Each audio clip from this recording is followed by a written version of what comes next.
오늘 하나님께서 주시는 말씀은 요한복음 4장 35절부터 32절 말씀입니다. 한 목소리로 읽겠습니다. 너희는 넉 달이 지나야 추수할 때가 이르겠다 하지 아니하느냐? 그러나 나는 너희에게 이르노니 너희 눈을 들어 밭을 보라. 희어져 추수하게 되었도다. 거두는 자가 이미 삭도 받고 영생에 이르는 열매를 모으나니 이는 뿌리는 자와 거두는 자가 함께 즐거워하게 하려 함이라. 그런즉 한 사람이 심고 다른 사람이 거둔다 하는 말이 옳도다. 내가 너희로 노력하지 아니한 것을 거두러 보내었노니 다른 사람들은 노력하였고 너희는 그들이 노력한 것에 참여하였느니라. 여자의 말이 내가 행한 모든 것을 그가 내게 말하였다 증언하므로 그 동네 중에 많은 사마리아인이 예수를 믿는지라. 사마리아인들이 예수께 와서 자기들과 함께 유하시기를 청하니 거기서 이틀을 유하심에 예수의 말씀으로 말미암아 믿는 자가 더욱 많아 그 여자에게 말하되 이제 우리가 믿는 것은 내 말로 인함이 아니니 이는 우리가 친히 듣고 그가 참으로 세상의 구주신 줄 알미라 하였더라. 아멘. 이 말씀의 본문으로 추수의 은혜를 함께 나누어 보도록 하겠습니다. 오늘 본문은 추수로부터 시작을 합니다. 이 전의 본문이 양식이었잖아요. 우리의 양식은 주님이시고 주님의 양식은 우리라고 하는 것을 우리가 잘 배웠습니다. 그 양식을 이야기하고 나서 이 말씀이 이어지게 됩니다. 이 양식을 거두는 것이 하나님의 뜻이라고 말씀하고 계신 것이죠. 35절에 보면 너희는 넉 달이 지나야 추수할 때가 이르겠다 하지 아니하느냐? 그러나 나는 너희에게 이르노니 눈을 들어 밭을 보라 희어져 추수하게 되었다. 이렇게 말씀하시죠. 넉 달이 지나야 추수할 때가 이른다. 이건 유대 땅의 농사의 일정상 씨를 뿌린 후에 넉 달 후 정도 되면 추수를 하게 되어 있는 농사 일정에 의한 말씀입니다. 모든 사람이 알고 있는 상식, 농사의 상식이었습니다. 이게 세상 추수의 과정이고 방법이죠. 그러니까 세상 추수는 인간의 일이기 때문에 순서가 있고 시간이 필요하죠. 그리고 세상 추수는 사람의 땀의 결과로 거두게 되어지는 것이고 그것이 넉 달 걸린다. 이렇게 말씀하고 있죠. 그런데 하늘의 추수는 다르다. 이렇게 말씀하시는 것이죠. 너희 눈을 들어 밭을 보라. 믿음의 눈을 열어서 밭을 보라. 밭은 사람을 설명하는 거잖아요. 땅, 우리가 흙으로, 땅으로 만들어진 존재잖아요. 밭을 보라. 희어져서 추수하게 되었다. 여기 이때 희어졌다. 이런 이 표현이 예수님의 옷이 희게 변화됐다 할 때 쓰는 그 단어예요. 그러니까 그 예수 그리스도의 은혜의 옷이 입혀져서 희어져서 추수하게 됐다. 이렇게 말씀하고 계신 것이죠. 그래서 그 곡식도 푸르게 시작해가지고 나중에 황금빛, 희어진 황금빛 이렇게 표현하고 있지 않습니까? 황금 물결 가득한 거둘 때가 되면 고개가 완전히 숙여지고 희게 마치 황금빛으로 흰빛 황금빛으로 보이게 되어지는 그것이 바로 추수할 때가 되었다 이렇게 여겨지는 것이죠. 이렇게 말씀하심으로 말미암아 주님께서는 자신이 이 땅에 오신 것이 추수를 하기 위해서 왔다라고 선언하고 계신 거라는 걸 알 수 있습니다. 그러니까 주님이 이 땅에 오신 것은 씨를 심기 위해서가 아니라 수확을 위해서 거두러 오셨다는 것을 알 수가 있는 것이죠. 수확이 이미 시작되었습니다. 그래서 예수님이 오신 때를 말세의 시작이다 이렇게 표현하고 있는 것이죠. 근데 그 수확의 때가 시작되었는데 그 첫 추수의 곡식이 바로 이 수가성 여인 사마리아 여인이었다고 말씀하고 있는 것이죠. 앞의 내용이 지금 수가성 여인으로부터 시작된 거잖아요. 그러니까 유대인이 아니라 사마리아 여인이었다는 것이죠. 구약 때도 마찬가지였습니다. 욥이 아닌 아브라함으로 믿음의 조상을 세우시죠. 사실은 율법을 가지고 아주 철저하게 지키고 있던 아브라함과 동시대의 의인이라 여겨졌던 자가 욥이었잖아요. 근데 믿음의 조상은 우상을 만들던 아버지 밑에서 우상 숭배 가정 안에 있었던 아브라함이었다는 것, 그것이 은혜를 설명하고 있는 겁니다. 그 아브라함으로 시작해서 이스라엘이 만들어지게 되는 것이죠. 자, 이렇게 예수님이 오셔서 하늘의 추수가 시작되었다. 근데 그 하늘의 추수는 세상 추수와 달리 하나님의 일이기 때문에 인간적인 순서에 의해서 이루어지는 것이 아니라 하나님의 때에 이루어진다는 거예요. 그리고 하나님은 시간을 초월해 계신 분이기 때문에 하나님은 항상 현재에 계신 분이시죠. 그렇기 때문에 하나님이 행하시는 그 때가 추수의 때라는 거예요. 인간의 과정으로 거쳐서 이루어지는 것이 아니라 하나님이 정하신 때, 하나님이 행하시는 때. 그래서 우리가 예수님이 오시는 게 먼 것 같은데 갑작스럽게 온다고 얘기하죠. 또 어떤 사람의 구원이 저 사람 진짜 구원받을 수 있을까? 근데 호련히 예수님이 찾아오시는 걸 제 동생을 통해서 요즘 제가 보면서 얼마나 그게 신기한지 모르겠어요. 하나님의 때, 그 은혜의 때에 그 일이 이루어지는 거예요. 아무도 알 수 없어요. 그건 누가 먼저고 누가 나중이고 이렇게 정해진 사람이 볼 때 그 과정의 순서를 거치는 게 아니라 하나님의 때에 이루어진다. 왜? 하나님은 이 시간에 갇혀 계신 분이 아니기 때문에. 그래서 1000년이 하루 같고 하나님께는 하루가 1000년 같다 이렇게 말씀하시죠. 이게 무슨 뜻입니까? 하나님은 시간을 초월해 계신다는 뜻이에요. 그래서 하나님께의 하루가 1000년인 거고 1000년이 하루 같은 거예요. 하나님은 과거, 현재, 시간, 그러니까 과거와 현재, 미래 이런 시간에 묶여 있는 분이 아니라 시간을 넘어선 분이기 때문에, 시간을 초월해 계신 분이기 때문에 하나님께는 1000년 하루, 이게 다른 의미가 있는 게 아닌 거예요. 영원의 존재니까 항상 존재하고 계시는 분이고, 우리에게는 과거, 현재, 미래가 나누어져 있지만 하나님의 눈앞에는 그 모든 과거로부터의 미래의 역사가 한 눈앞에 있는 거기 때문에, 그리고 하나님 앞에는 완성되어져 있는 것으로 모든 것이 존재하고 있기 때문에 하루가 1000년 같고 1000년이 하루 같다. 하나님은 시간을 벗어나 계신다. 이미 완성하셔서 이루신 분, 영원히 존재하시는 분, 시작과 끝이신 분, 모든 것인 분을 지금 설명하고 있는 것이죠.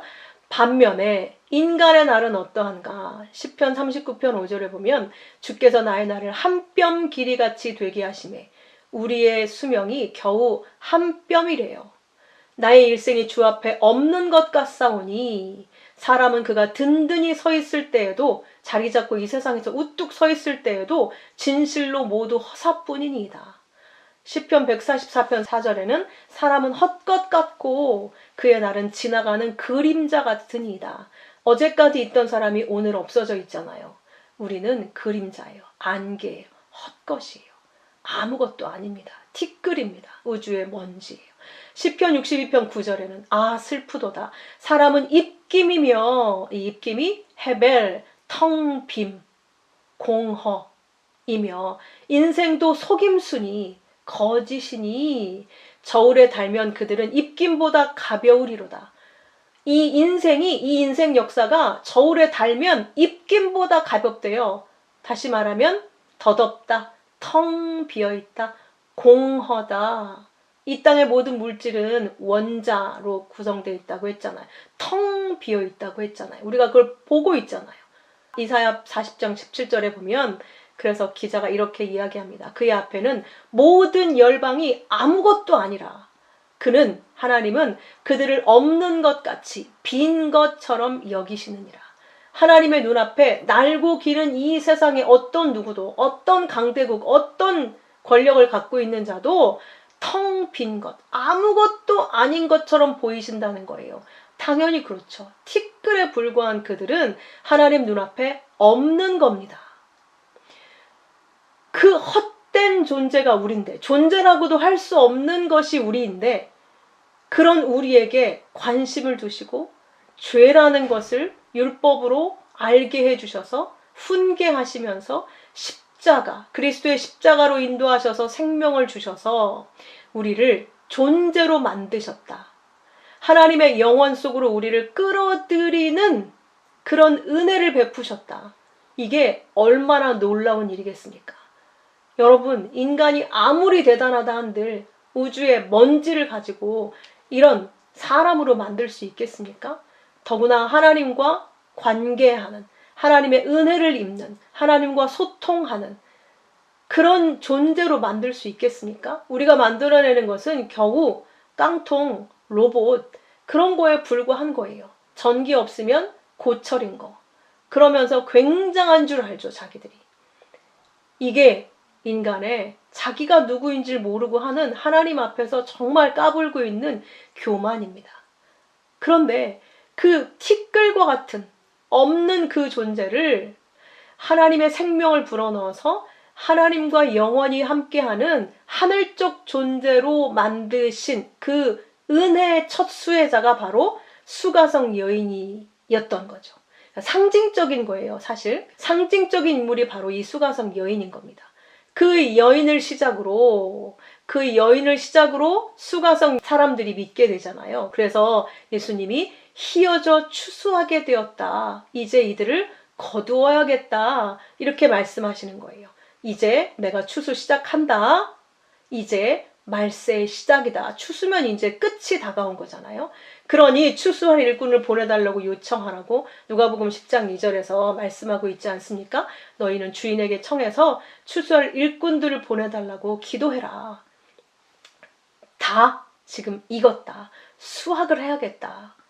그 추수의 마지막 곡식이 수확되면 이제 쭉정이를 태우는 형벌이 남게 되죠. 그러면서 역사는 종말을 맞이하게 됩니다. 이 종말이 예수님이 오셨을 때 이미 시작되었다라고 지금 주님이 선언하고 계신 것이죠. 그러면서 36절에 이렇게 이어집니다. 그 하늘 추수를 설명하시는 거예요. 거두는 자가 이미 삭도 받고 영생에 이르는 열매를 모으나니 이는 뿌리는 자와 거두는 자가 함께 즐거워하게 하려 함이라. 자, 보세요. 이 세상 추수는 거두는 사람이 먼저 삭슬 받고 추수를 하나요?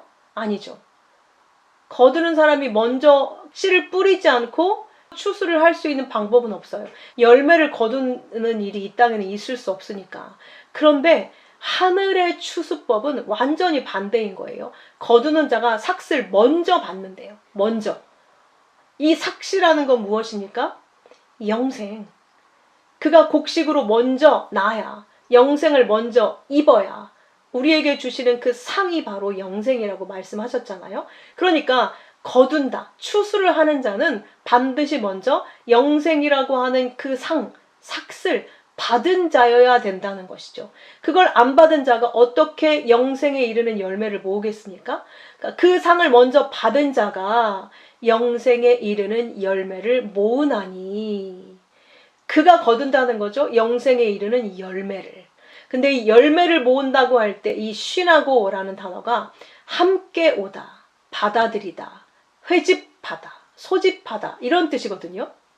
그러니까 이미 영생을 받은 자가 그 영생을 나누고 그 안에 양식이 쌓여 있으니까 그 양식을 나누고 섬기고 그거 하는 과정 가운데에서 그 양식을 받고 그 영생을 이미 받은 자들이 함께 모이게 된다는 거예요. 그 양식을 통해서 영생을 받고 이미 그 안에 하나님의 은혜가 있는 자들이 이렇게 끌려서 모여진다는 그런 의미인 거예요. 서로 받아들여지고 대접하게 되고 함께 모이게 된다는 얘기인 거예요. 그러니까 이 말은 세상 추수는 한 사람이 그 농사를 짓는 자가 땅을 파면서 씨를 뿌리고 물을 주고 자라게 하고 이런 애쓰고 수고하는 땀을 흘려서 나중에 그 결과물로 열매를 갖게 되는 거잖아요. 그런데 하늘의 추수, 영적 추수는 그렇지 않은 거예요. 우리가 땅을 파고 수고하고 애써서 저 사람을 어떻게 해서든 하나님의 것을 만들어가지고 나중에 그 열매로 내가 갖는 이런 게 아닌 거예요. 내가 먼저 받은 것 뿐이에요. 내가 먼저 그 양식을 받아서 우리 안에 생수가 오면 흘러넘친다고 했죠.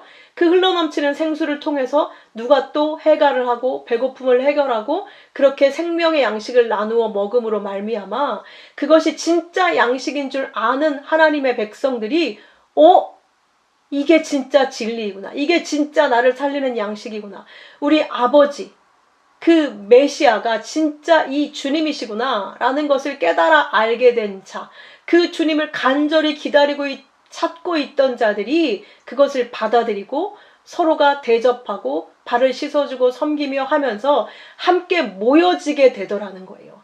그러니까 같은 아버지 아래 형제들이 이산가족 만나듯이 만나면서 그 아버지의 양식을 나누면서 즐거워하고 기뻐하는 게 하늘의 추수인 거죠. 그래서 거두는 자가 삭슬 먼저 받고 영생에 이르는 열매를 모으게 되는 것, 거기에 함께 하게 되어지는 것은 뿌리는 자와 거두는 자가 함께 즐거워하게 하려 함이라. 그래서 뿌리는 자, 거두는 자가 같이 즐거워하게 된다는 거예요. 이게 은혜의 방식이죠. 뿌리는 자는 누구인가? 우리가 알다시피 마가복음에 있는 말씀이죠. 뿌리는 자는 좋은 씨를 뿌리는 이는 인자요. 마태복음 13장 37절에 마가복음에서 뿌리는 자는 말씀을 뿌리는 거라고 이렇게 말씀하고 있잖아요. 그러니까 근본적으로 말씀을, 생명을 뿌리는 그 씨를 뿌린 자는 예수 그리스도신 것이죠. 그 씨가 뿌려져서 살아나서 그 씨를 또 흩뿌리게 되는 자, 그가 복음을 전하는 하나님의 백성들이 되어지는 것이죠. 그러니까 근본적으로 그 열매들이 서로 모여지게 됐을 때 그 씨를 뿌리신 주님과 그 씨가 뿌려져서 또 지금까지 우리에게 계속해서 믿음의 씨를 흘려보낸 믿음의 조상들 있죠. 그들과 이제 우리는 예수님이 수확하러 오셨기 때문에 예수님 당시의 제자들로부터 성령 시대를 살고 있는 우리들이 전부 거두는 자가 된 거예요. 뿌리지도 않았는데 이미 지금까지 뿌려온 그 씨를 가진 자를 거두는 자로 우리가 서 있다고 지금 말씀하는 겁니다. 그래서 영생에 이르는 열매가 모여졌을 때 함께 뿌리는 자, 주님과 함께 주님 안에 들어있는 그 수많은 증인들 있잖아요. 그들과 거두는 자, 지금 이 시대를 살고 있는 우리들이 함께 즐거워하게 하려고 거두는 자가 먼저 삭슬 받아서 영생에 이르는 열매를 모은다. 그게 하늘의 추수다. 말씀하시는 것이죠. 하늘의 추수는 즉 그렇게 이루어지는 거예요. 완전히 은혜의 방식인 것이죠. 근데 세상의 추수는 반대로 자기가 땀 흘린 만큼 얻는 거란 말이에요. 행위에 대한 대가로 율법을 지킴으로 그게 인과율의 원리로 사는, 그래서 그 율법주의자들이 은혜를 모르는 자잖아요. 그래서 책망을 받는 거고 자기들이 그렇게 했기 때문에 하나님의 은혜를 받을 만한 자격이 있다. 상을 받고 복을 받을 자격이 있다. 이렇게 생각하고 있는 것이잖아요. 근데 지금 전혀 아니다. 하나님의 추수는 완전한 은혜의 방식으로 수확되어지는 것이다. 라고 말씀하고 있는 것입니다. 이 모형이 여호수아 24장 13절에서도 가나안 정복할 때 얘기잖아요. 여호수아가 이렇게 그 백성들에게 이야기합니다. 내가 또 너희가 수고하지 않은 땅과 너희가 건설하지 아니한 성읍을 너희에게 주었더니 너희가 그 가운데 거주하며 너희는 또 너희가 심지 아니한 포도원의 감람원의 열매를 먹는다 하셨느니라. 이 하나님이 하신 말씀을 여호수아가 지금 백성들에게 전하는 거예요. 하나님이 주신 약속의 땅은 너희가 수고해서 먹는 그런 땅이 아니야. 하나님이 너희가 수고하지도 않았는데 이 모든 열매를 너희에게 먹게 하신다. 이렇게 말씀하셨죠. 또 하나 사무엘상 30장에 보면 다윗이 사울을 피해서 블레셋 땅에 들어갔을 때 시글락을 얻어서 거주한 그런 시기가 있었잖아요. 시글락 사건 때, 그 전쟁을 하고 부하들과 돌아왔을 때, 자기의 성읍인 시글락을 비워놓고 있었을 때 아말렉이 쳐들어와서 모든 가족들과 재산을 다 빼앗아 약탈해서 도망간 그런 일이 있었어요. 그래서 부하들이 막 정말 이를 갈면서 다윗을 죽이려고 돌을 들고 하는 그런 때, 여러분 기억하시죠? 그 사건? 그런 때가 있었는데 하나님이 다윗에게 믿음을 주시고 힘을 주셔서 다시 힘을 내서 하나님을 의지해서 하나님이 가라, 내가 네 손에 붙여줄게. 그래서 백성들을 설득해서 다시 그 군사들과 함께 그 아말렉을 쫓아가서 자기 모든 백성들을 찾아오는 그런 사건인데, 이때 이미 피곤해서 지쳐서 따라가지 못한 200명의 군사들이 있었어요. 그래서 600명 중에서 400명만 다윗과 함께 아말렉과 전쟁을 하러 간 거예요. 그런데 하나님이 그 전쟁에서 승리해서 전부 다 다시 되찾아오고 더 많은 전리품을 취해서 가져오게 합니다. 그런데 이 돌아왔을 때 악한 자들, 불량배들이 있었어요. 그들이 뭐라고 얘기하냐면, 그들은 200명 얘기하는 거예요. 따라가지 못했었던. 우리와 함께 가지 않았으니까 우리가 도로 찾은 물건은 무엇이든지 그들에게 돌려주지 말고 그들의 처자만 주자. 그리고 떠나가자. 이렇게 얘기하는 거예요. 그들을 악한 자다, 불량배들이다, 벨리야알, 악한 자다, 보잘것없고 불경결한 자다, 이렇게 성경이 기록을 하고 있어요. 이 말은 무엇이냐? 이 전쟁의 이김은 하나님의 은혜였거든요. 그런데 자기들은 거기에 참석해서 그걸 자기들의 힘으로 취했다고, 도로 되찾았다고 생각하고 있는 거예요. 완전한 착각이죠. 율법주의자들의 착각이 바로 그건 거예요. 그래서 우리가 애써서 가져왔으니까 전쟁에 가지 않은 저들에게는 주지 말자, 이렇게 얘기한 거예요. 근데 다윗이 얘기합니다. 형제들아, 여호와께서 우리를 보호하시고 우리를 치러온 그 군대를 우리 손에 넘기셨은즉 그가 우리에게 주신 것을 너희가 이같이 못할지니라. 자, 그러니까 성경이 말하는 악한 자는 누구인가? 은혜를 모르는 자입니다. 나쁜 짓 한 자, 이런 자를 악한 자라고 하지 않고 은혜를 모르는 자를 악한 자라고 해요. 나쁜 짓도 은혜를 모르니까 하는 거잖아요. 자기 행위만 생각하는 자, 이 모든 것이 하나님께로부터 온 것임을 모르는 자, 내가 노력했으니까, 애썼으니까, 그래서 나에게 이게 주어졌다고 착각하는 거예요. 그래서 자기 거라고 생각하는 거죠. 그래서 꼭 쥐고 그걸 놓지 않는 것이죠. 아무리 누가 굶어 죽어가고 어려워도. 그게 인간의 악인 거예요. 근데 다윗이 여기에 머물렀던 자나 나갔던 자나 동일하게 분깃을 분배해라. 그래서 이걸 그 이스라엘의 율례와 규례를 삼았다라고 기록하고 있고, 또한 다윗이 여기에서 더 나아가서 시글락에 도착해서 그 유다 장로들, 그리고 베델에서부터 헤브론에 이르기까지 거기 속해 있는 모든, 그러니까 그 시글락뿐만 아니라 유다에 속해 있던, 자기와 관계했던 모든 백성들, 베델에서부터 헤브론에 이르기까지 모든 곳에 그 탈취물을 보내서 나누어 줍니다. 이게 바로 예수님께서 자기가 이루신 십자가의 승리의 그 분깃을 모든 백성에게 나누어주는 은혜를 상징하고 있는 거예요. 아무것도 우리는 한 거 없는데 멍하게 어떡하지? 이러고 있었는데, 빼앗겨서 어떡하지? 이러고 있는데 그 모든 것을 목숨을 바쳐서 되찾아서 하나님의 그 복을 우리에게 다 아무것도 한 것 없이 나누어준 그 예수 그리스도의 은혜가 여기에 이렇게 들어 있는 겁니다. 그러니까 자신이 고생하지 않는 것을 거두게 되는 것, 이게 거두는 자의 복인 거예요. 그런데 그 영생을 먼저 받고 그 열매를 거두는 그 과정에 또 참여해서 또 복을 받고, 이런 기가 막힌 은혜를 입게 되는 겁니다.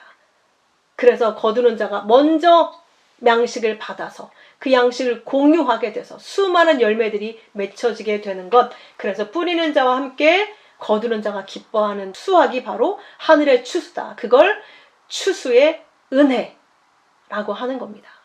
그 추수의 은혜가 베풀어지고 있는 거죠. 시작되어진 것이죠. 그래서 그런즉 37절에 한 사람이 심고 다른 사람이 거둔다 하는 말이 옳도다. 그러니까 주님이 하늘의 미랄로 땅에 떨어져 썩어 죽어져서 한 분이 심어서 다른 이가 거두는 것이죠. 지금 오늘 우리가 그들을 거두고 있는 겁니다. 사실 여기 안에 원문이 복수로 쓰였어요. 그러나 우리가 어려워할 필요가 없는 게 주님 안에 모든 하나님의 백성들이 들어있는 거잖아요.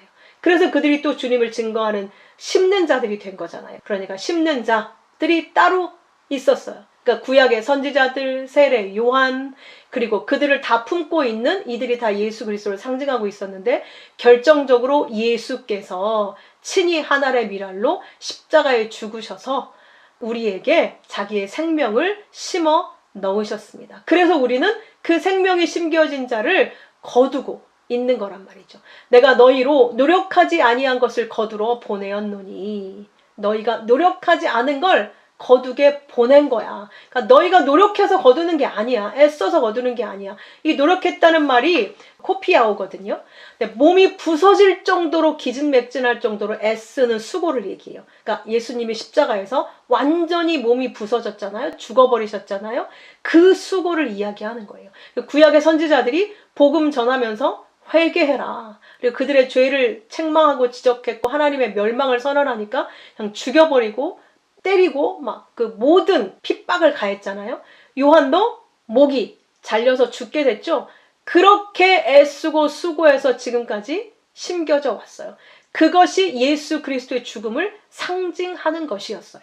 그러니까 다른 사람들은 그 수고를 했고, 죽는 그 수고를 했고, 너희는 그들이 그 노력한 것에 참여하였느니라. 그 수고 안으로 들어오게 된 거야. 너희들이 그걸 하는 게 아닌 거야 라고 말씀하고 있는 겁니다. 그래서 무익한 종이다 라고 말씀하고 있는 것이죠.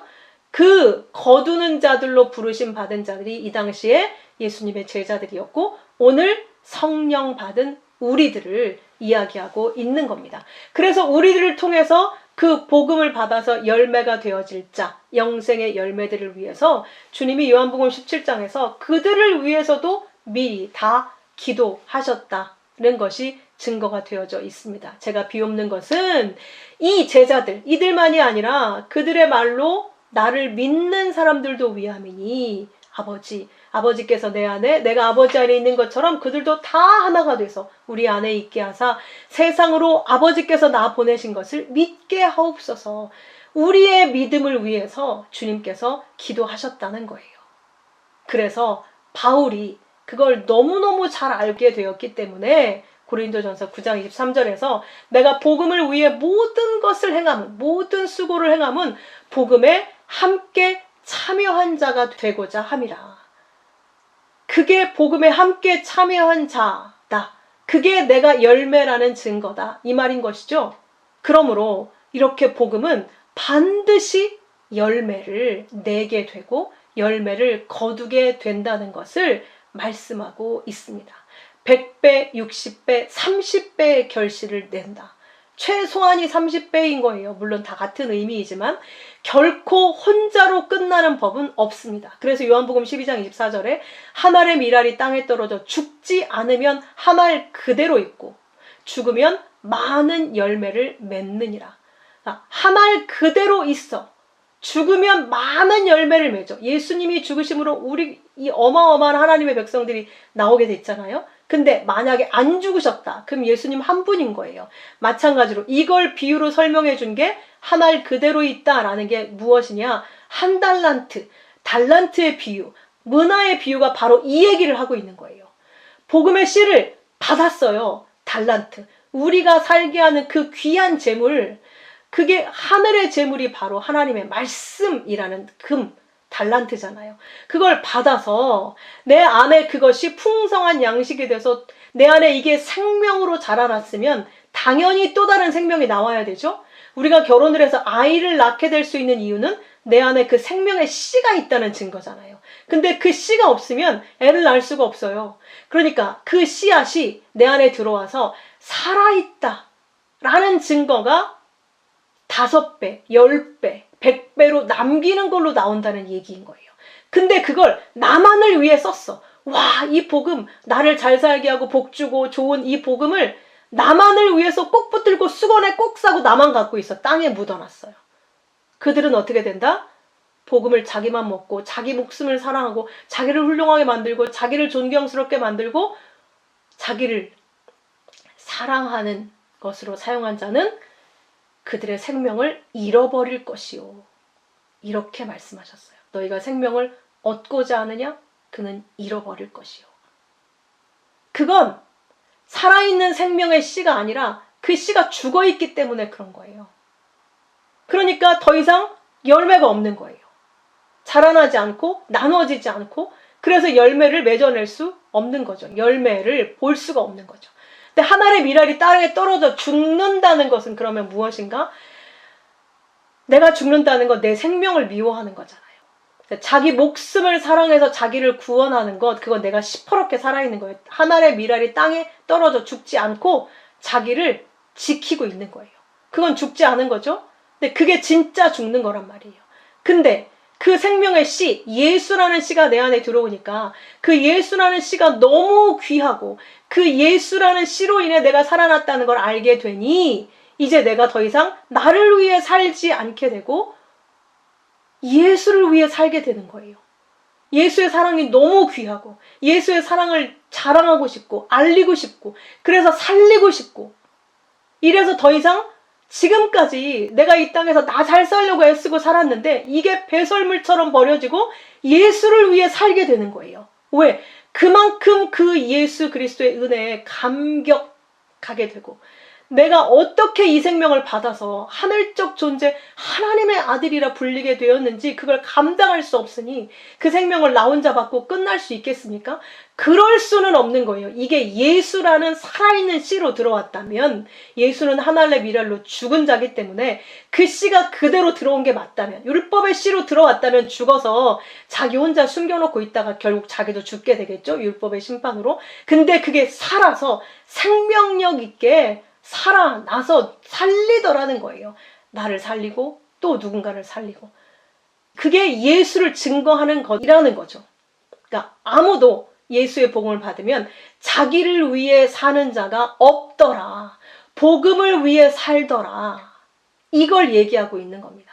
그래서 그 생명의 결실, 그 열심이 없는 자들은 죽은 믿음이라는 거예요. 그래서 사도들이 자는 자여 깨어나라. 니네는 지금 자고 있어.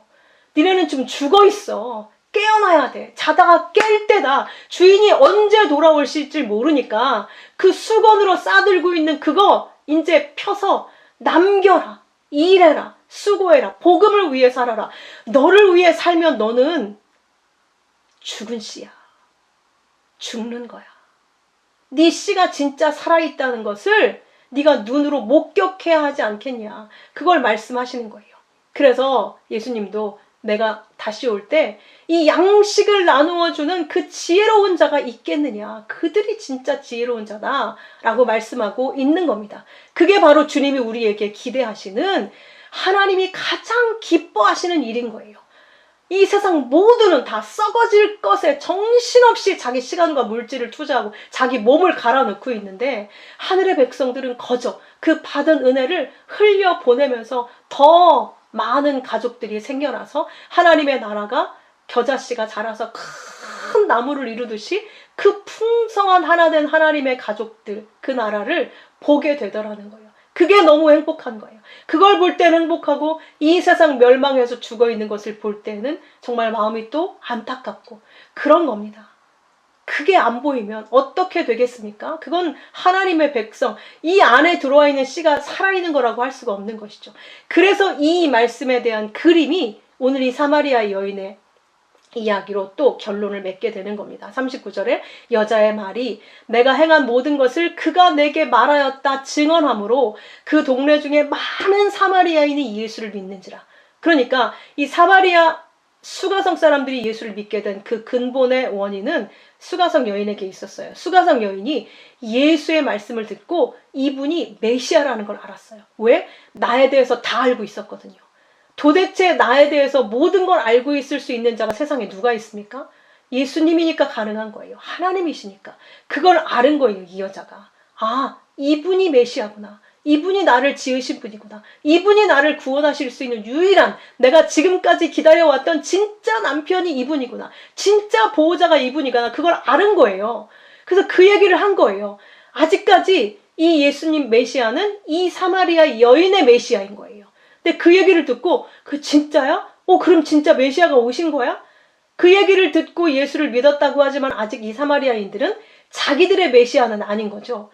이 여자의 간증을 들은 것 뿐이에요. 근데 그 얘기를 듣고 예수님께 이들이 찾아가요. 그래서 예수님을 붙잡고 예수님 가지 말고 우리 더 얘기해 주세요. 하나님 나라를 말씀 주세요. 이렇게 이틀을 붙잡아 놓지 않습니다. 근데 그 말씀을 이틀 동안 이들이 들으면서 믿는 자가 더욱 많아지더라. 예수님의 말씀으로 말미암아. 그러면서 믿는 자가 더욱 많아졌는데 그 여자에게 이 믿은 자들이 이렇게 이야기합니다. 이제 우리가 믿는 것은 네 말로 인함이 아니라 이는 우리가 친히 듣고 그가 참으로 세상의 구주신 줄 알미라. 이렇게 이야기합니다. 이런 놀라운 역사가 일어납니다. 우리는 간증으로 믿음을 얻을 수 없어요. 저 사람의 메시아가 내 메시아가 될 수 없습니다. 우리가 친히 듣고 직접 예수의 말씀을 듣고 그 예수의 말씀이 내 안에 생명의 씨로 떨어져서 내 안에 생명이 될 때 그분이 내 메시아가 되는 겁니다. 저 사람의 메시아, 내 부모의 하나님, 그분이 내 하나님이 된다? 그럴 수 없다는 얘기예요. 보세요. 그래서 이 말씀이 들어가 있는 겁니다. 네 말로 우리가 믿은 게 아니야. 네 간증으로 믿은 게 아니야. 이 여자가 간증했을 때는 그 여자의 메시아인 거예요. 근데 이제 우리가 직접 주님의 말씀을 들으니 그가 참으로 우리의 하나님이요. 여기에서 더 나가서 세상의 구주신 줄 알았다. 이 고백이 사마리아인들의 입에서 나왔다는 거니까 놀랍지 않습니까? 이게 은혜인 거예요. 유대인들에게 나온 게 아니에요. 그래서 그 반대의 내용이 이제 다음 시간에 유대인들 이야기가 나오는데 이 말씀을 가지고 있고 그렇게 율법을 철저히 지키며 살고 있던 그들은 예수를 무시하고 있었어요. 턱도 없었어요. 알아들으려고 할 마음도 없었어요. 그런데 이 사마리아인들이 희어져 추수하게 되어서 은혜 입은 그들이 이렇게 고백하는 거예요. 한 여자의 간증이 한 성읍의 사람들을 구원하게 되고 그들이 자기들의 구주로 고백했을 뿐만 아니라 이 온 세상의 구주, 그분이 오셨다라고 고백하고 있는 겁니다. 이렇게 복음이 전해지게 되는 겁니다. 이렇게 추수가 일어나게 되는 겁니다. 이것이 어떻게 은혜라고 하지 않을 수 있겠습니까? 그래서 로마서 10장 17절처럼 믿음은 들음에서 나고 들음은 그리스도의 말씀으로 말미암았다라고 말씀하고 있는 겁니다. 그러므로 설교자들은 반드시 예수를 이야기해 줘야 됩니다. 자기 간증? 큰일 납니다. 성경에 담겨있는 예수 얘기해 주지 않으면 그 예수 이야기 듣고 이들이 이렇게 구주로 고백하고 살아나야 되는데 딴 얘기하면 같이 죽는 겁니다. 그들이 말씀 속에서 예수를 만나고 또 개인적으로 하나님의 말씀이 그 예수로 또 읽혀져야 돼요. 읽혀지게 돼요. 자신을 주신 분이니까. 그렇게 우리는 주님의 말씀을 직접 들으면서 우리의 믿음이 나게 되는 겁니다. 이 겨자씨 한 알로 이 여인의 한 고백으로 복음이 시작돼서 생명의 씨의 역사가 시작돼서 이 놀라운 하나님의 나라, 거대한 나무가 서게 되어지는 것, 이게 하나님 나라 복음의 비밀입니다. 그러므로 바울이 빌립보서 3장 7절에 이렇게 고백한 거예요. 내게 유익하던 걸 그리스도 예수를 위하여 다 해로 여긴다. 다 쓸데없는 거였어. 나는 내 주 예수 그리스도를 아는 지식이 가장 고상하기 때문에 난 이제 다 배설물, 똥처럼 여긴다. 다 쓰레기로 여긴다. 그리고 나는 이제 그리스도 안에서 내가 발견되기를 바란다. 내가 그리스도 안에 있는 걸 보기를 바란다. 그게 진짜 행복이니까. 그래서 고린도전서에도 내가 복음을 전할지라도 자랑할 게 없어요. 이미 나는 거둔 자요. 하나님이 이미 주셔서 얻은 거니까. 그리고 나는 이게 부득불 할림이라는 걸 알게 된 거예요. 인생의 목적이 이거 하나뿐이라는 걸 이거 알게 된 거예요. 그래서 만일 복음을 전하지 않으면 내게 화가 있을 것입니다. 왜 화가 있겠습니까? 그건 내 안에 생명의 씨가 죽은 거라는 게 증명되는 거니까. 이것처럼 무서운 게 어디 있습니까? 그래서 이렇게 고백하게 하고 있는 겁니다. 그러므로 지금 이 마지막 추수 때 눈에 보이지 않는 하나님 나라가 이렇게 거대하게 세워져 있다고 하는 것을 믿음의 눈으로 본 자는 딴 거 할 수 없어요. 우리의 자리가 복음을 위해 힘쓰는 자리일 수밖에 없습니다. 다른 건 다 배설물이요 썩을 일이기 때문에 곧 드러나게 됩니다. 그러므로 그리스도인들은 그 생명의 일, 양식의 일, 추수의 일을 함으로써 그 복음에 함께 참여하게 되는 영광을 바라는 자들입니다. 그들이 진짜 그리스도인들입니다. 여러분, 세월을 아끼십시오. 때가 악합니다. 주님이 곧 오십니다. 정신을 차리고 근신하여 깨어서 추수의 은혜에 함께 동참하는 지혜로운 자들이 다 되시기를 주님의 이름으로 축원합니다. 기도하겠습니다. 아버지, 오늘 말씀 주신 대로 이 말씀이 진짜 우리 안에 들려지고 깨달아지고 내 믿음이 되어졌다면 모든 것 다 내려놓고 이제 그 복음의 일, 추수의 일, 양식으로 생명을 살리고 그 열매를 거두는 일, 그 일에 우리가 온전히 참여하도록 역사해 주시옵소서. 귀하신 예수 그리스도의 이름으로 기도하옵나이다. 아멘.